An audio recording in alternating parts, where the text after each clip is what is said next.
Hey everyone, I'm Mary Osborne.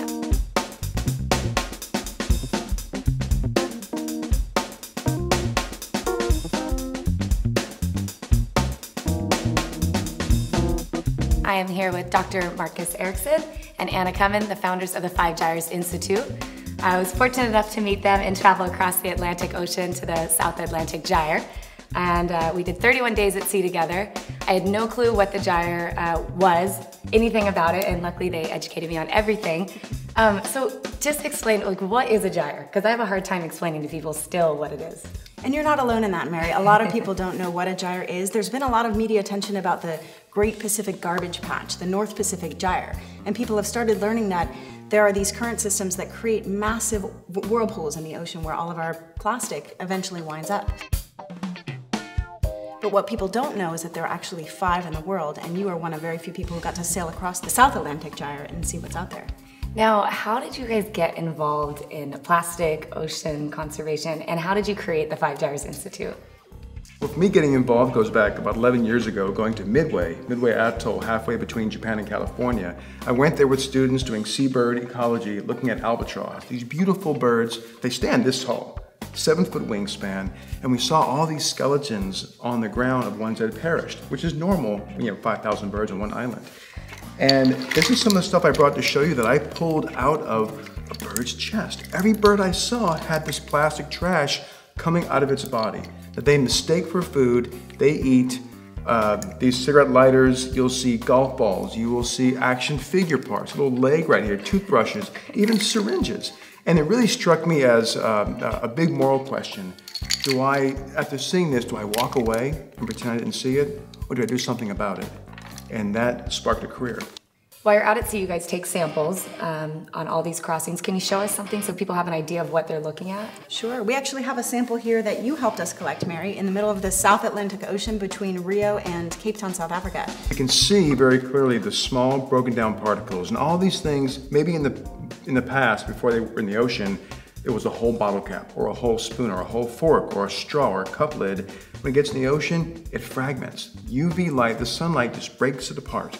And that's when it impacts marine life, at this tiny microplastic scale. One of the most shocking video clips that I saw was on your adventure to Hawaii. When you cut open a fish, there was plastic all on the inside. And that image has stuck in my brain the entire time. I don't think I've eaten fish since.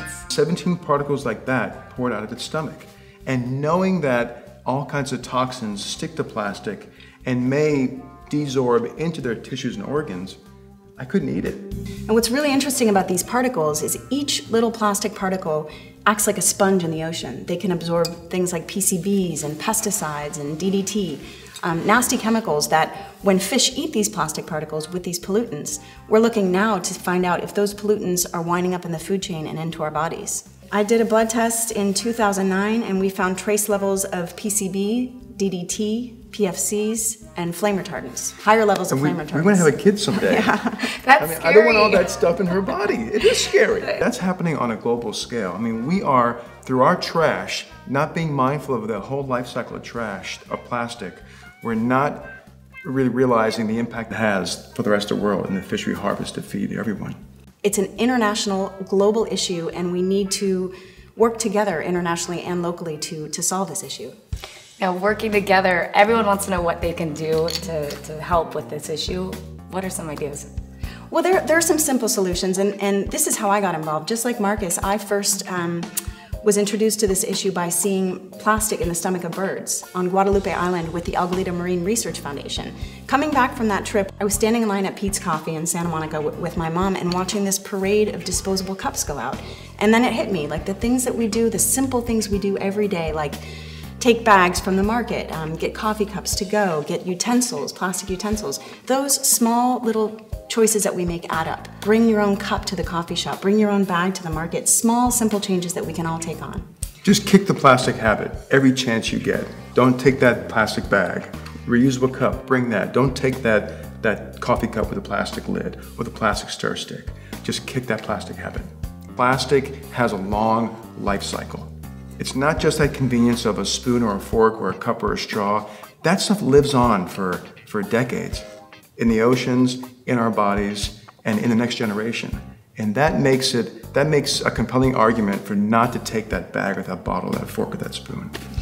You guys have event after event doing awareness projects, sailing around the world, drifting across oceans. What's next for you? Now that we've been to all 5 gyres, really we're trying to focus on education. We've seen the problem, we know it's out there, the time for solutions is now.